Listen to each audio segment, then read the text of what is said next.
Welcome to Movie House Cinemas. Popcorn? Yes, please. Sit back, relax, and enjoy the movie. Reclining chairs? Don't mind if I do. Action, thriller, romance, we got it all. Discover the cinema today. Movie House Cinemas, home of the movies.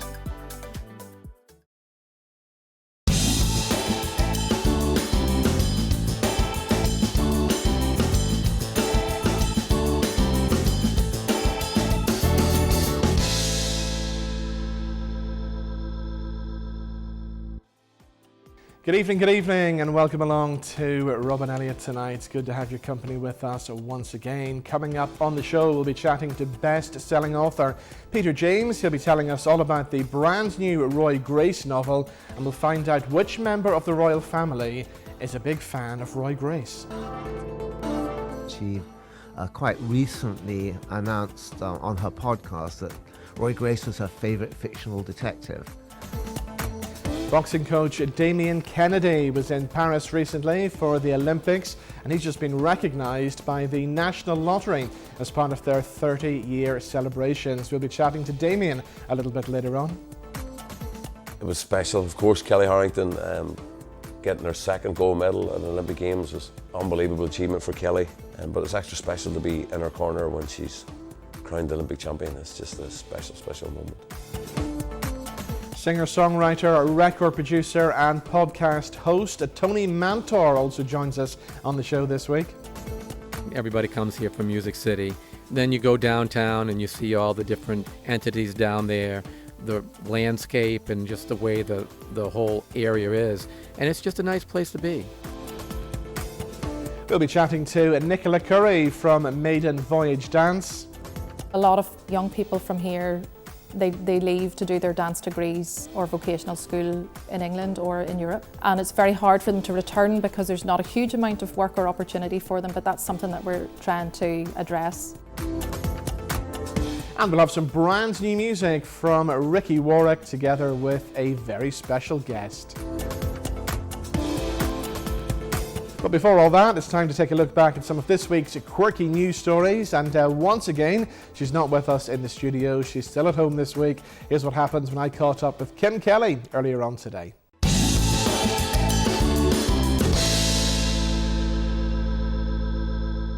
Here I am on the East Belfast Riviera. The Conswater Riviera. Lovely, lovely. Right, what are we talking about this week? And I think we're going to get into trouble already because you're talking about thrills to begin with. Talking about thrills. So what gives you joy or gives you a thrill? I mean, is it, you would think it would be things like, having whispered it, yes, or having an illicit fling with somebody. No, there's a new survey out, and the number one thing that gives us a thrill are things like finishing a crossword, standing in a good queue, like an orderly queue, watching the bin men empty your bin. These are the things that give us little thrills. Not me. None of those. Things. No. You don't like any of those. Let's see what else. Okay, bagging a bargain, apparently, is the top one. Enjoying a glass of wine, yes. Chocolate cake. Parking the car perfectly first time. Actually, that would give me a bit of a thrill. Sleeping in fresh bed sheets. I like that. Yes, fresh bed sheets are lovely. Yeah. Yes. Getting an answer right on University Challenge.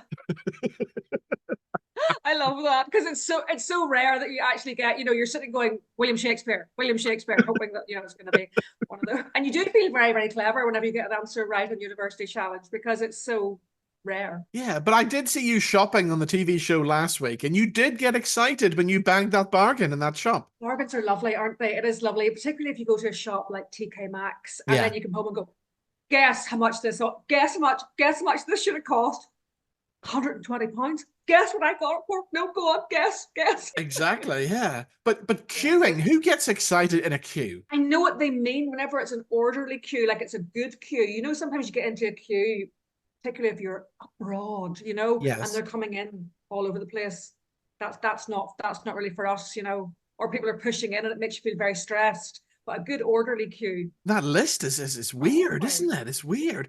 Okay, talking about things abroad, we're talking about airports now, and the certain amount of time that you're allowed to spend at the airport. Yes, you know the way now, whenever you get dropped off to the airport, how much is it? Is it £2? £2.50? It's ridiculous. Belfast City Airport is. It's crazy. The international's the same. Yeah. An airport in New Zealand has decided that you've got 3 minutes to say goodbye. Standing outside the, like standing 3 minutes to say goodbye. And if you're over 3 minutes, it's going to be $70. Wow. Like, there is nothing they won't monetize these days, is there? Exactly. Nothing. Yes. Yeah. That's crazy. People is now $70. So does that mean you're allowed to drive up, right? Pull your car up at the side, get out of the car, hug somebody for 3 minutes, then get back in your car? That's not bad, actually. No, I think you've got to pay like the £2 or £3 to actually get to that stage, and then if you go over that, then it's $70. That's crazy. Crazy. They charge for everything, don't they? I mean, it's... Don't I don't they know how just? people can afford to go on holidays anymore. I know, exactly. Let's do one more. We're talking not white noise, but brown noise. Brown noise. Okay, so there's a new app going around at the minute for those of us who can't sleep at night. You know why people love listening to waterfalls? Well, I couldn't listen to the waterfalls because, ladies, what it's like whenever you're a certain age, lady of a certain age could not be listening to the sound of dripping water whenever you're lying in bed. I digress. So this is the sound of Kentucky Fried Chicken frying in a pan. And apparently people are downloading it like mad, and it's putting them to sleep. Right. We've got to try that one and see, does it work? But you know what else I like? If I'm feeling a bit cold, sometimes I'll put on the fireplace, on the screen. Yes, Put on yes, fire, and it makes that lovely crackling noise. Yeah. Nice. There we go. It's the easy things in life, Kim. It's Easy. the simple pleasures this week. Simple pleasures. Exactly. That's it for this week, isn't it? That's it. We'll see you back in the studio next week. Yes, I will come back to the studio. I'm coming back. We look forward to it. Kim Kelly, thank you so much.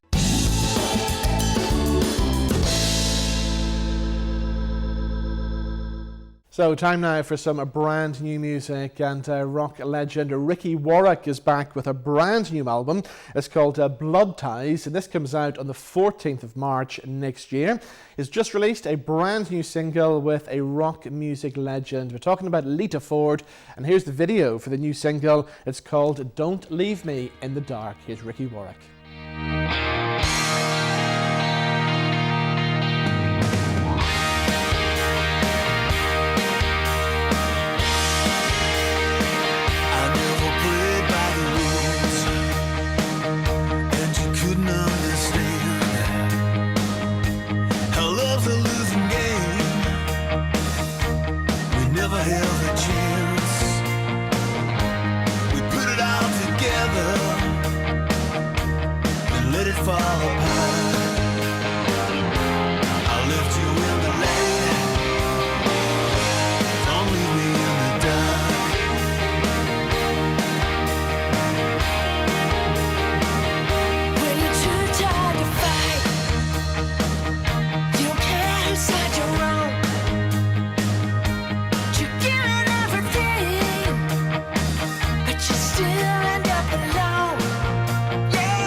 Right, still to come, best-selling author of the Roy Grace novels, Peter James, is going to be with us. We'll also be chatting to boxing coach Damian Kennedy, and we're going to be chatting to singer-songwriter, record producer, and podcast host Tony Mantor right after these.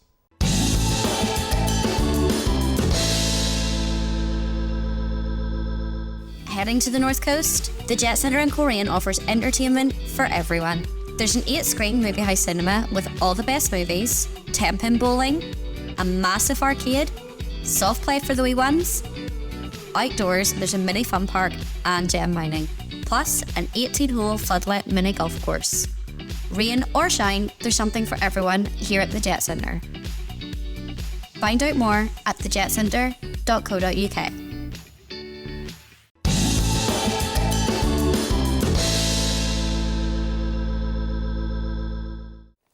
And welcome back to Rob and Elliott tonight. Now, I was in Nashville recently and had the pleasure of catching up with record producer, singer-songwriter and podcast host Tony Mantor at the Hilltop Studios. Here's what happened.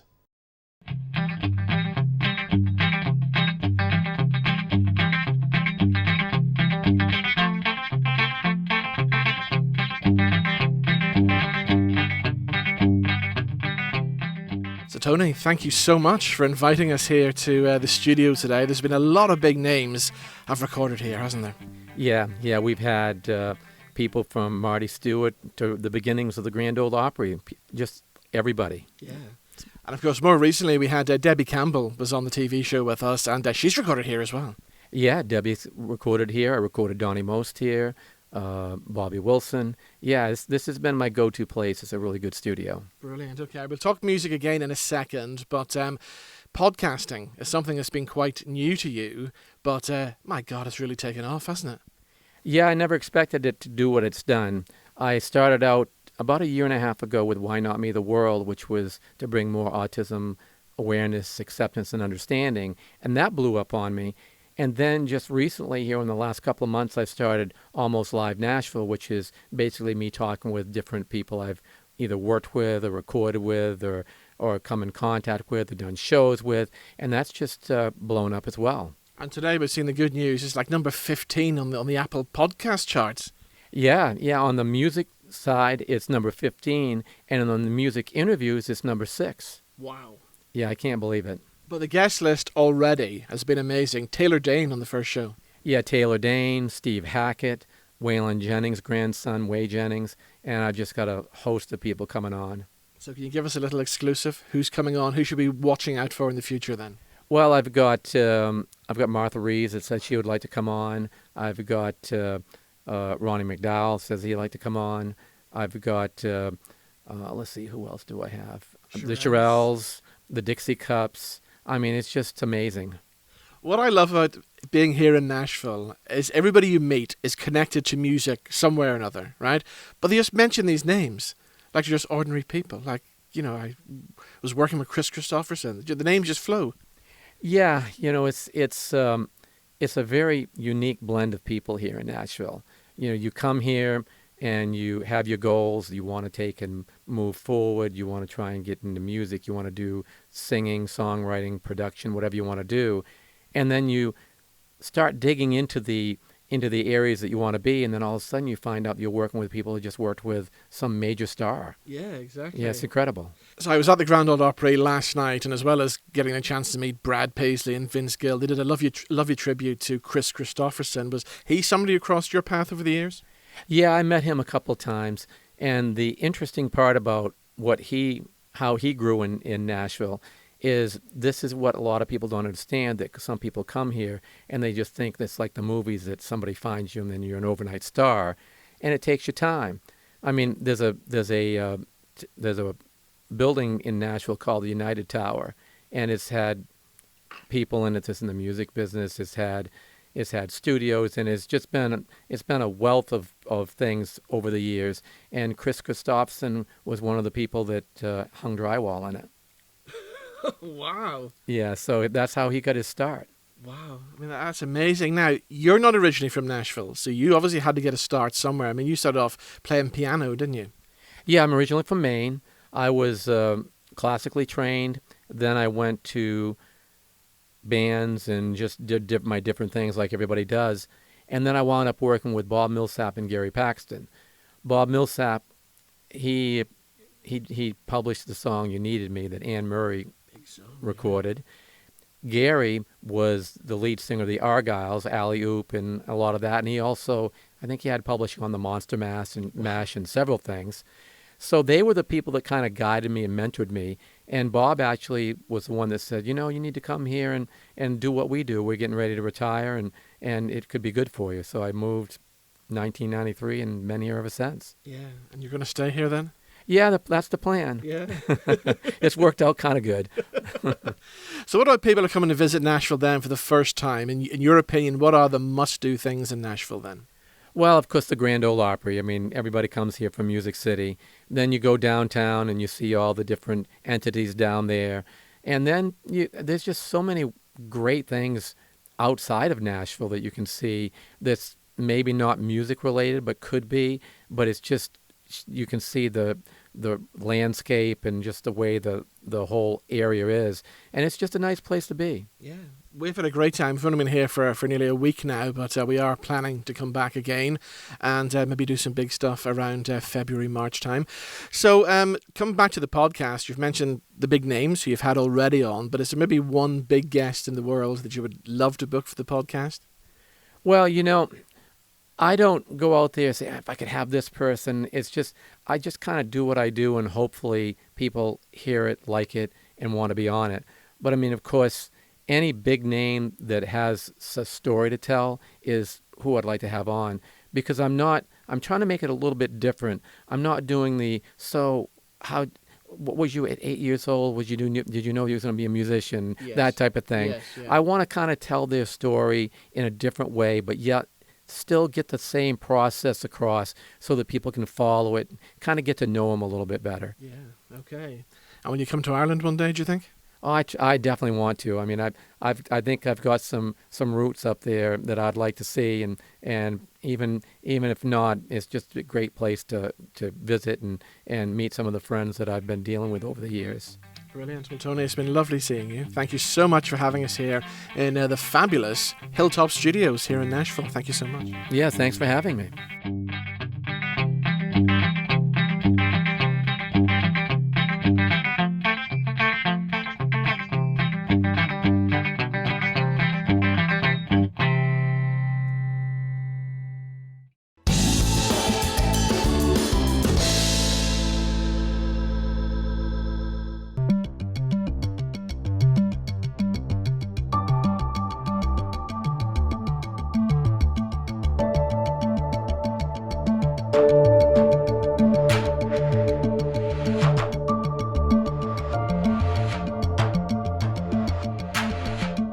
Okay, we're talking dance next, and a very exciting project. I'm pleased to say Nicola Curry from Maiden, Voyage Dance joins us in the studio now to tell us all about it. How are you? I'm very well, Robin.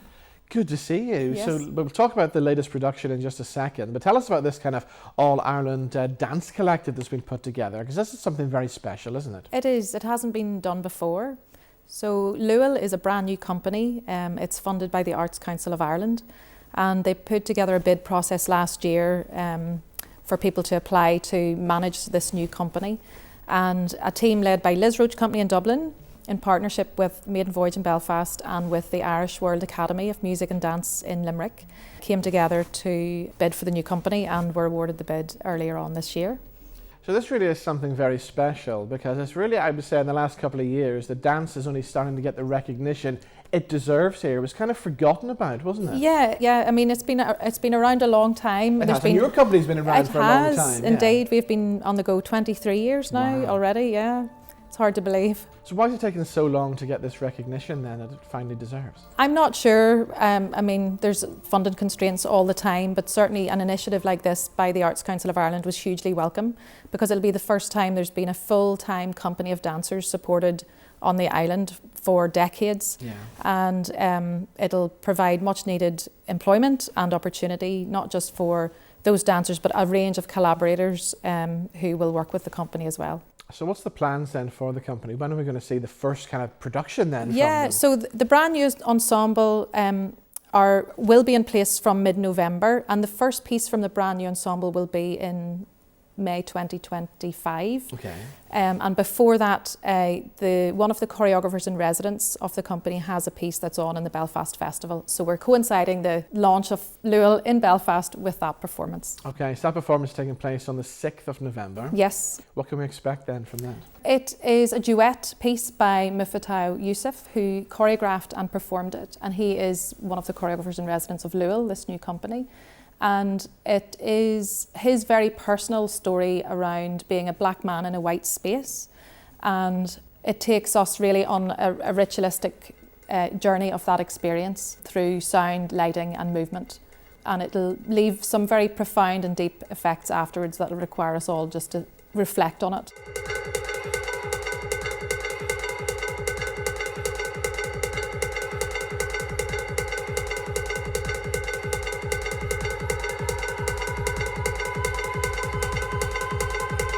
Now this show's already been to the Edinburgh Festival, and then you're heading to Sadler's Wells. Yes, the piece goes to Sadler's Wells, and it's been in Dublin and done an Irish tour as well this year.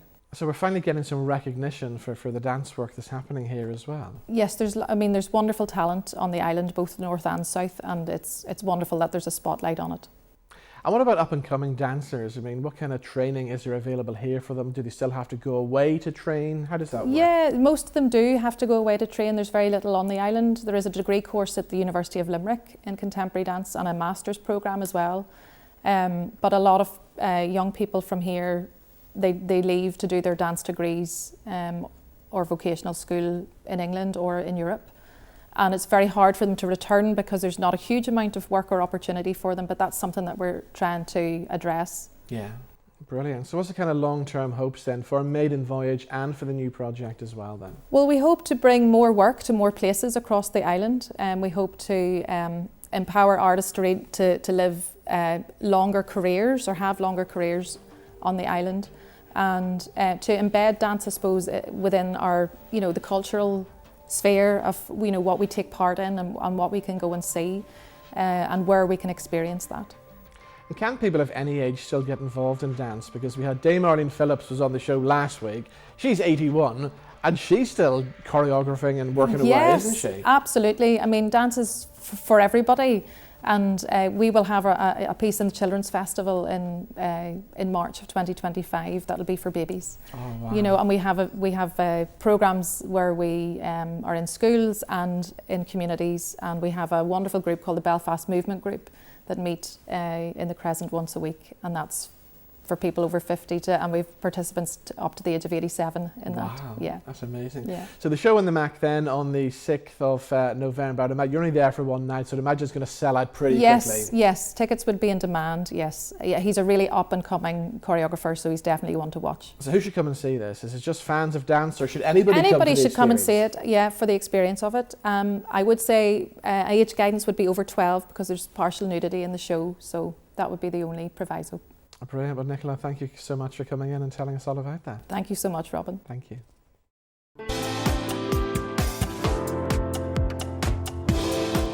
And it's time now for this week's What's On guide. We'll see what's happening throughout Belfast and beyond over the next week or so. We're starting off at the Grand Opera House and starting with some music. And Foy Vance takes to the Opera House stage between the 5th and 9th of November. Hailing from Northern Ireland and deeply rooted in the rich musical history of the southern United States, Foy Vance has garnered acclaim from fans and fellow musicians alike since his independent debut album release back in 2007. From Belfast, we head to Derry now to the Millennium Forum, and Lord of the Dance is back between the 5th and the 9th of November. Michael Flatley's groundbreaking choreography for Riverdance was followed by the massive global success with the hit show Lord of the Dance, and you can catch it one more time at the Millennium Forum between the 5th and 9th of November.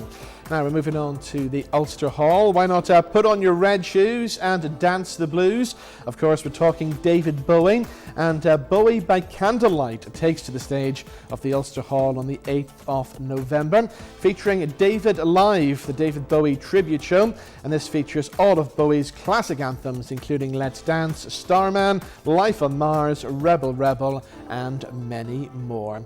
Moving on to the 10th of November at the Empire Music Hall, and this time another music legend. We're talking about a singer-songwriter and the frontman from the Stranglers, Hugh Cornwell. He's going to be live on stage, performing songs from his latest album, Moments of Madness, and of course classic hits such as Golden Brown, No More Heroes, and Peaches, a night not to be missed. And we're going to talk about theatre now. We're heading to the fabulous Sanctuary Theatre over in East Belfast for Sausage Sodas and Onion Badgies. This is a one-woman show from writer and broadcaster Lata Sharma, and she presents a warm, humorous and light-hearted one-woman show based on the life of a sassy wee teenage Indian girl born at the start of the Troubles and reared in East Belfast. And you can catch Sausage Sodas and Onion Badgies at the Sanctuary Theatre on the 8th and 9th of November. And finally for now, if you want to catch a movie in the cinemas this weekend, why not check out Small Things Like These, starring Oscar winner Cillian Murphy. He delivers a stunning performance as devoted father Bill Furlong in this film based on the best-selling novel of the same name by Claire Keegan. And while working as a coal merchant to support his family, he discovers disturbing secrets kept by the local convent and uncovers truths of his own, forcing him to confront his past and the complicit silence of a small Irish town controlled by the Catholic Church.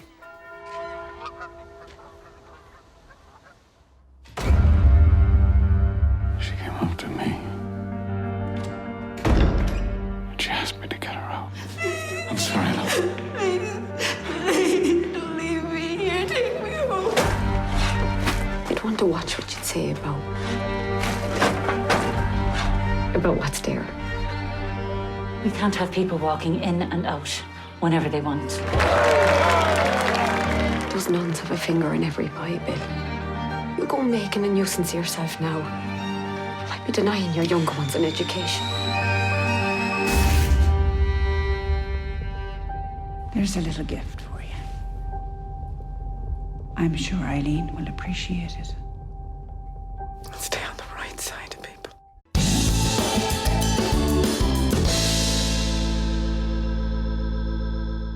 Now, the National Lottery are currently celebrating 30 years, and they're also celebrating some people in our local community who have done extraordinary things. One of those people being recognised is boxing coach Damian Kennedy, and we'll catch up with Damian right after these.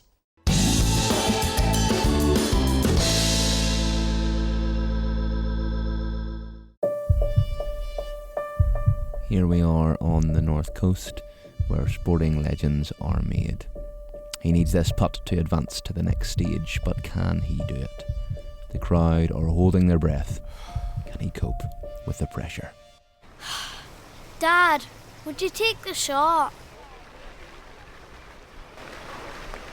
Yes! Yes! Well.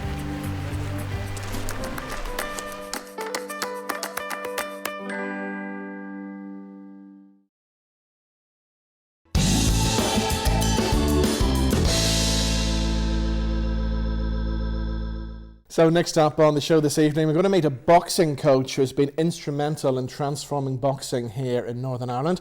His achievements are also being celebrated as part of the National Lottery's 30th birthday celebrations. And I'm pleased to say boxing coach Damian Kennedy joins us in the studio. How are you, sir? I'm good. How are you doing? Very well, thank you. So I've got to talk to you about Paris because you did the Olympics this year. You're just back. How was it for you then?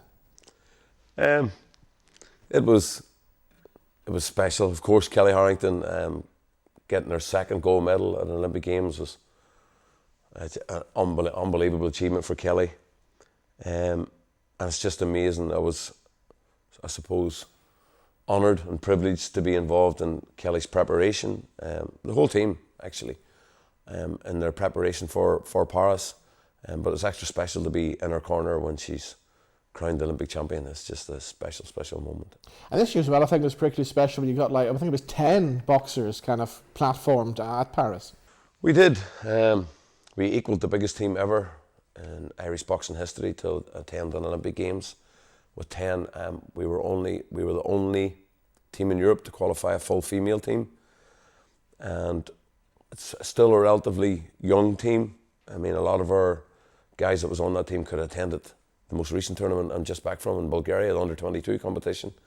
So it was a mixture of youth and experience, but more leaning towards the youth side. Yeah. With Kelly being, of course, I don't want to use the word veteran of boxing, but yeah, she's one of the more mature athletes, alongside Aoife O'Rourke, Michaela Walsh, Aidan Walsh, from here. So yeah, it was special. So what's the actual event like? I mean, obviously there's a lot of pressure on you guys out there. I don't think we approach it with that mindset. Like, I certainly don't. I mean, I approach it as just another competition. I don't want it to affect my performance as a coach. If they see me nervous, if I put it on a grand scale of things and I suppose raise the magnitude of the event, it's going to affect how I perform. And I don't want that to rub off on them. I don't want them seeing me nervous or anxious. But no, that's the mindset I had going into it. I was in the Gold Coast in 2018. Wow. And I was assistant coach there. And that was an amazing experience, absolutely an amazing experience. It was a huge setting. I mean, it was a purpose-built village for the Commonwealth Games, and it was massive. Yeah. And it kind of was my apprenticeship into the big boys' school, I suppose. But when I got to Paris, I didn't feel overwhelmed by the situation. I walked in, I could see it was big. But it didn't blow me away, to be honest. I knew I was there to do a job, and I think I had a great apprenticeship by being in the Gold Coast and experiencing the Gold Coast, and then of course Birmingham after that. We've heard certain rumours about controversies and stuff at the Olympics as well. Was it all plain sailing, or was there any kind of unexpectedness happen backstage? No, it wasn't plain sailing. Yeah. No, absolutely not. I think I can't speak for everybody, but I can certainly speak for myself. We left the Olympic Games and feeling we'd underachieved, and we finished 5th in the world, joint 1st in Europe. But again, that's big stuff. 5th in the world is big stuff. It's big stuff, but I mean, I don't think we reached our full potential. Okay. And there was a lot of contributing factors to that, stuff we couldn't control. Like what? Like judging, like inconsistency in judging, inconsistency in refereeing. I just felt there was. We were alerting the Paris boxing unit to our concerns while being there. Yeah. And we were very vocal behind the scenes and speaking to them and letting them know exactly what we were thinking. I was definitely very vocal. Yeah. But yeah, they took our concerns on board. Good, yeah. So much so that 2 of the judges that we were actually talking about and inquiring about were sent home. Right. During the games. Yeah. And that was off the back of one of our athletes, Dana Moorhouse, her performance, where for me, point blankly, she was absolutely robbed. Yeah. Robbed blind. And unfortunately, this comes along with boxing. It doesn't strengthen the case for boxing to be added into LA. I mean, if we have people there that want a reason to get rid of boxing, well, these are some of the reasons to get rid of boxing. But I'm still very hopeful it'll be in LA. Right, okay, all right. So who else then is kind of up and coming at the minute, in your opinion? Oh, we've got phenomenal talent within Ireland. But we always did here in Northern Ireland. When you look back, right back to the days, I'm thinking of Barry McGuigan and people like that. We've always had good boxing talent, didn't we? Oh, always. So we have a great fighting spirit. I suppose we spent most of our lives fighting. But that's a long-standing tradition in Ireland. Irish boxing it's world class. Yeah. There's no doubt about that. It wasn't always the case. I mean, Irish boxers always had a massive heart and a massive fighting spirit, but we've introduced a very good close friend of mine, Zar Antia, and he's completely changed the face of Irish boxing. He's brought something that was long overdue. Yeah. He brought a technical element that we very much needed, and it's kind of put us in an upward trajectory since he's arrived. He's an absolute genius in what he does. So any names then we should be looking out for then? Locally? Yeah. I could talk all night about names locally, but I mean the three that were with me in Paris, Jude Gallagher from Tyrone, he'll be a name that everybody knows, especially off the back of Birmingham. I mean, knocking out the English boy, or stopping the English boy in Birmingham, the homegrown boy, put Jude very firmly on the map, and he's heading in the right direction. Nicola and Aidan Walsh from Belfast here, both brother and sister. I've been experiencing Aidan Walsh's international journey since he started. Since 2015, he was with me in Samoa. And Nicola, we all know what Nicola Walsh is capable of regarding boxing. She's a very much a high performer to the last letter. There'll still be people out there worried about the dangers of boxing and said maybe young people shouldn't get involved in it, but it's something you would disagree with. Yeah, absolutely. I think boxing differs from professional boxing, our style of boxing, Olympic boxing. We wear heavier gloves. I mean, the referees, in my opinion, are quicker to act when they see anything looking a little bit suspect regarding an athlete's well-being. We're the same. They have just removed headgear for females. Something I feel very strongly about. I'll be brutally honest, I didn't want to see it removed off the men, and I still don't want to see it removed off the females. I want to see evidence, the medically backed evidence, that proves to me that these headgears are actually absorbing punches rather than deflecting. Because if they're absorbing them, why is our 11-year-old kid still wearing them? Yeah. So, and then it kind of elevates the risk of getting cut, the removal of headgear. I've just come back yesterday from Bulgaria from the under-23 championships, and the first five female bouts, finals, there was cuts involved. Yeah. So that's a concern for me. Yeah. But again, we're raising these concerns at the highest level. But for me, it's definitely safer regarding the weight of the gloves, and I mean the quickness of the referees to stop a bout if needed be. So taking you right back, where did your love for the sport first originate from? I don't know. I drifted in and out of boxing, I suppose. In my younger days, never really stuck to it. But I started a boxing club with Patsy Hurl from Arbo, Adrian McElhone from Newbridge. Well, they actually were starting the boxing club, and I kind of fell upon it. My sons were playing Gaelic football for Cargan in Toom, and I walked into the hall one night and they were putting the brackets up, and I've known Patsy, and he knew how passionate I was about boxing, and he asked me to get involved, and that's the early 90s. Yeah. So it was just in Toom, where I'm from, there was Gaelic football. There was no other real sporting opportunity, and for any kids in the area.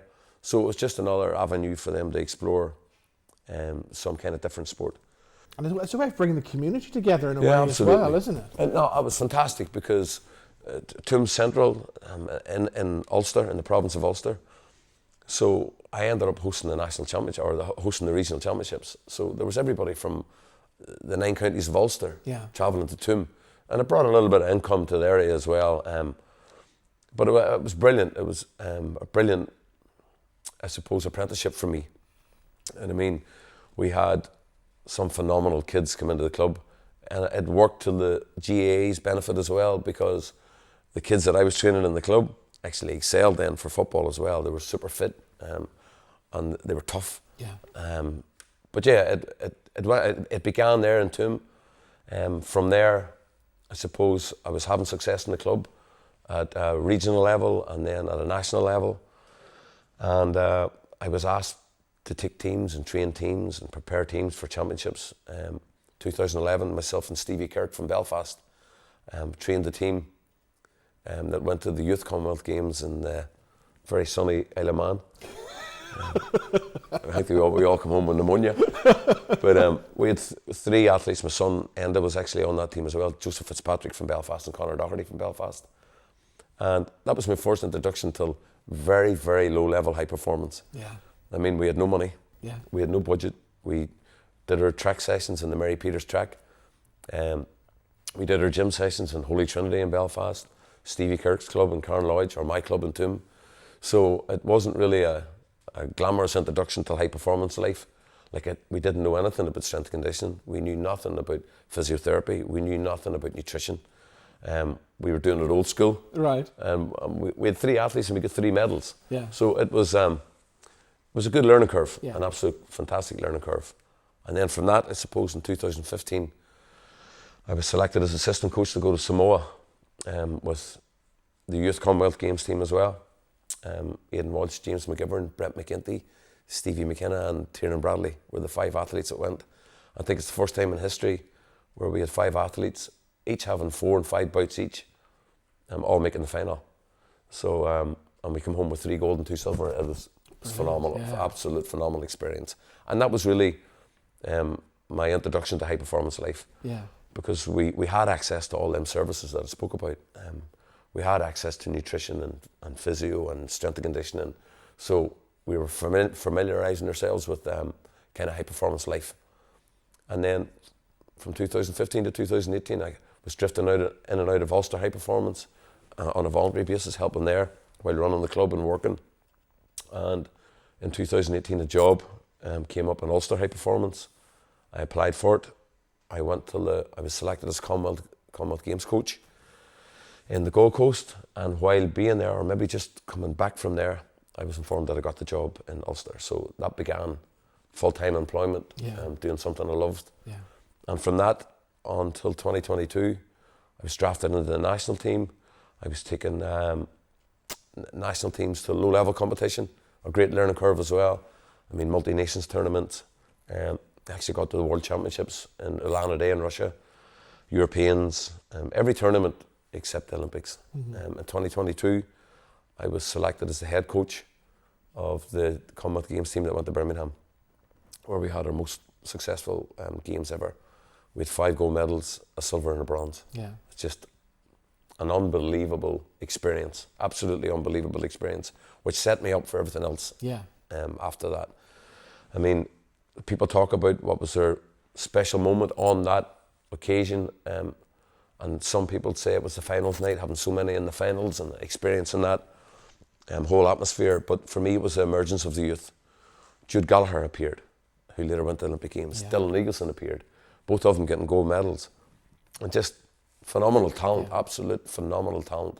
And just showed us that the depth of talent within this country is huge. And then, of course, finishing with Paris. Yeah. Paris was special, not marred by controversy, but still special, absolute huge honour to be involved with your country at the Olympic Games. Can it get any bigger than Paris, do you think? Yeah, we get a couple of more gold medals, so it can get bigger. And I think we're capable of doing that. Yeah. I think like one thing we set out to do is make Ireland the best boxing nation in the world. And it's in years gone by, people would have laughed at that, but nobody's laughing now. Yeah. We lack that everybody else has is money. Yes, yeah. It's a no-brainer. We lack money. We lack money. For example, GB have 14 million sterling for an Olympic cycle. We have 4 million euro. Yeah, yeah. For the same. Yes, and like we're performing equal, if not above, these countries. Yeah. Uzbekistan, I don't think of any other. They're the number 1 nation in the world, male nation in the world at the minute. I don't think they have any other sports, only combat sports. So they're heavily funded. And money's no object. It's an extremely rich country. So yeah, if anything comes out of this programme, I hope it's money for the boxing programme. Well, there we go. Now, as well as all that, after all your years in the business, you're being recognised as one of 30 game changers now across the whole of the UK by the National Lottery as part of their 30th birthday celebrations. That must be pretty special.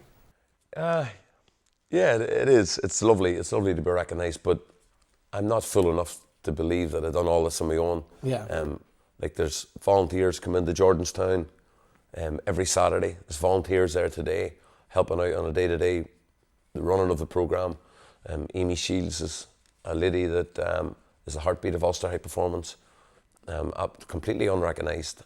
Nobody would know her, but she's a severe, unbelievably hard worker.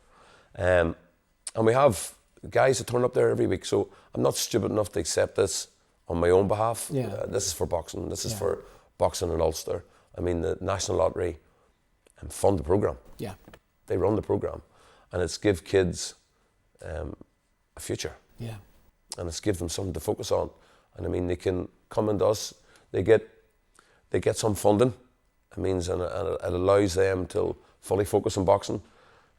Okay, it's not life-changing money, but it's something that they can have that allows them to participate in the programme, you know, from January to December.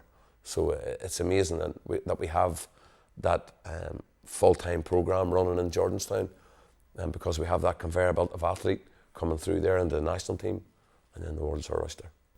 Well, Damian, thank you so much for joining us. I've learned a lot, things that I didn't even know about during this interview. So thank you so much for coming in, and congratulations on getting this honour from the National Lottery as well. Thank you for having me. Thank you very much.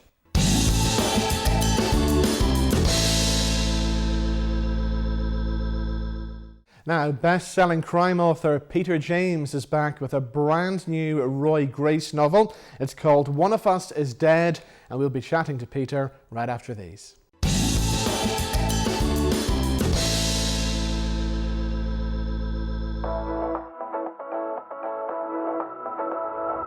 Let the good times roll at Super Strikes at the Jet Centre.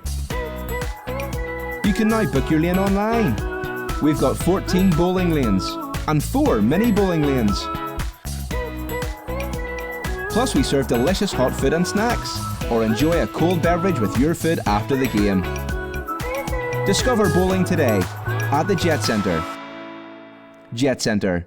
Entertainment for everyone.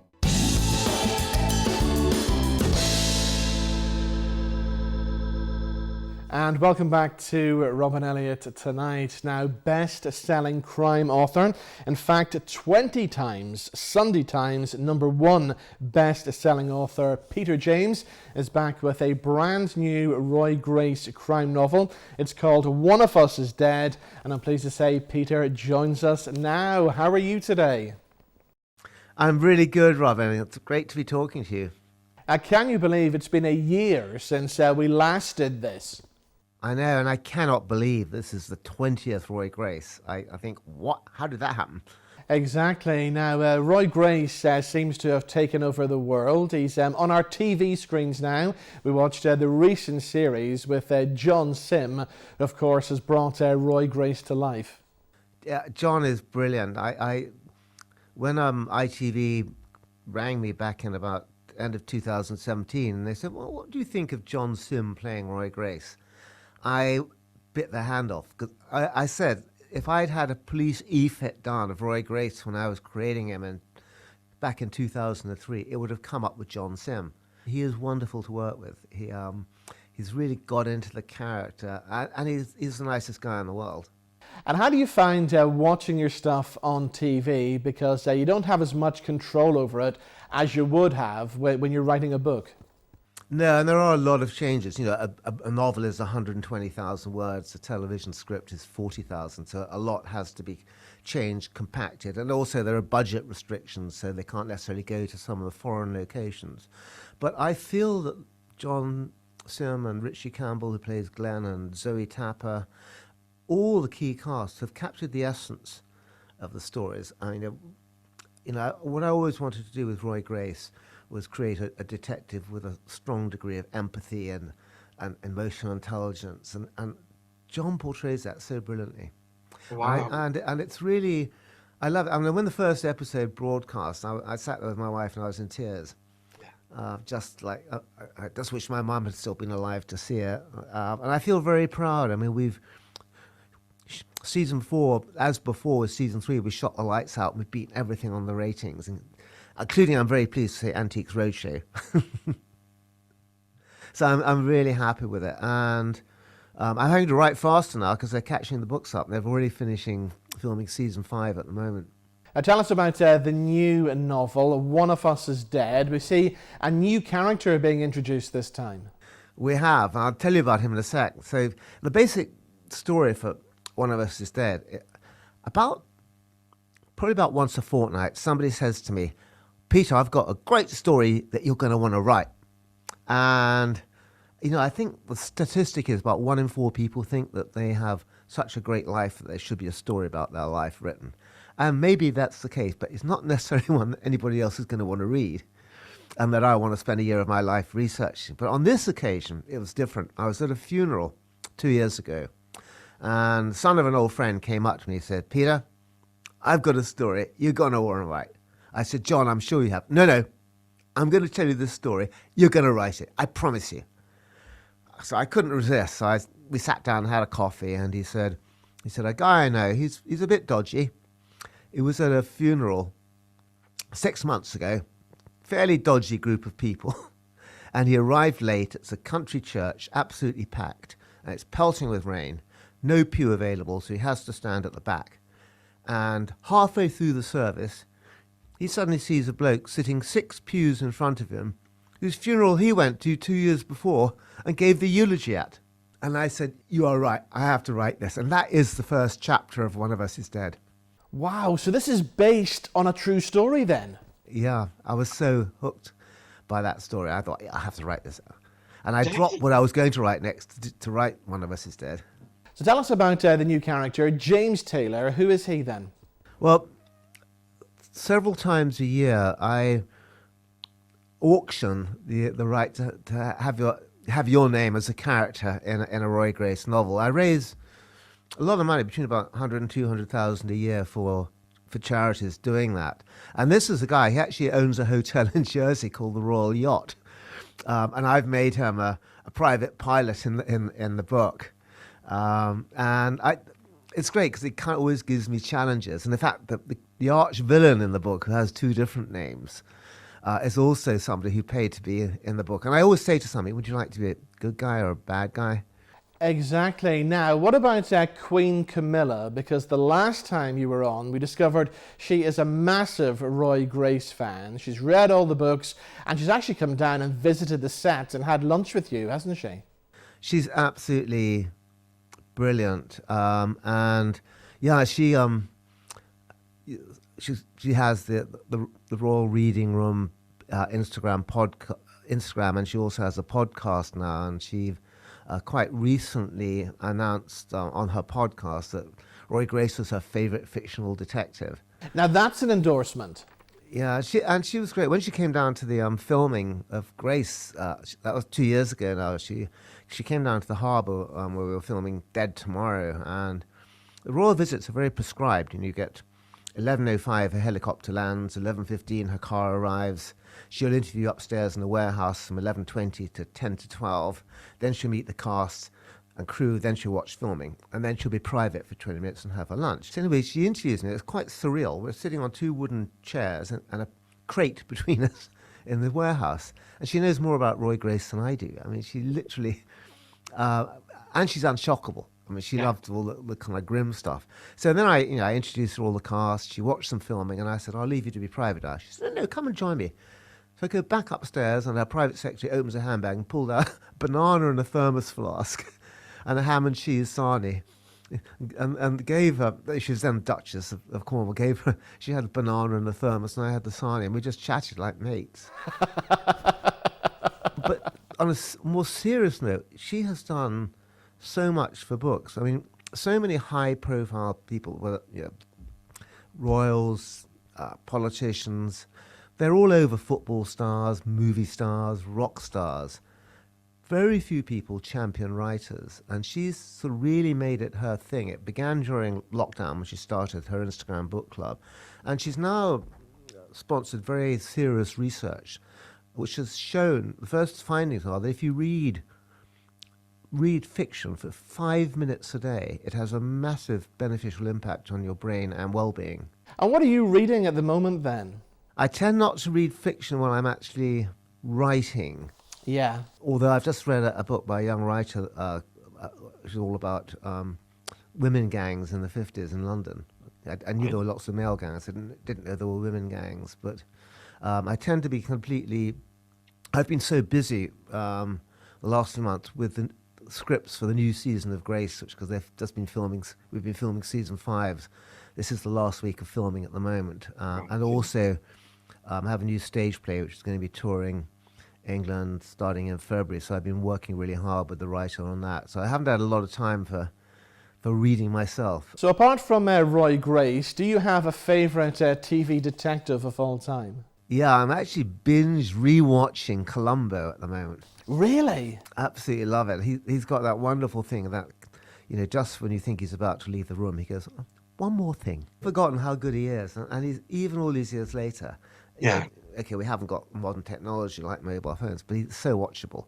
And I kind of always learnt a lot. He's a very human guy, and I think what makes, I think part of Roy Grace's appeal to so many people is just how human he is. People really like him. I say it partly in jest, that if I was ever unlucky enough to have a member of my family murdered, Roy Grace is the detective I would want on the case. But certainly somebody like him, somebody who's got a lot of empathy, emotional intelligence, somebody smart, but who actually caring. And are you thinking about the next novel? I am, and I've just been researching it. I've finished the first draft, and part of my research was I learnt to drive a train. I think I'm a big stickler for getting research right. So I co-drove, with the chief instructor of Network Rail, a train from Brighton, the 10:35 from Brighton to London Victoria, and then the 11:10 back to, the 11:40 back to Brighton. And we were on time both ways. We pulled 8 passenger carriages. Much harder to drive a train than you think as well. I hadn't realised that. Okay, so I would imagine the next novel is going to be ready around this time next year. So we'll see you back here at the same time? It will be, yeah. It'll be out roundabout now this time next year. So the best of luck with One of Us is Dead. It's out now and it's doing very well. It's been the Sun pick of the week, which I'm thrilled about. Well, Peter, as always, it's good to see you. Thank you so much for joining us on the show. Oh, thank you for having me on. Really nice to see you.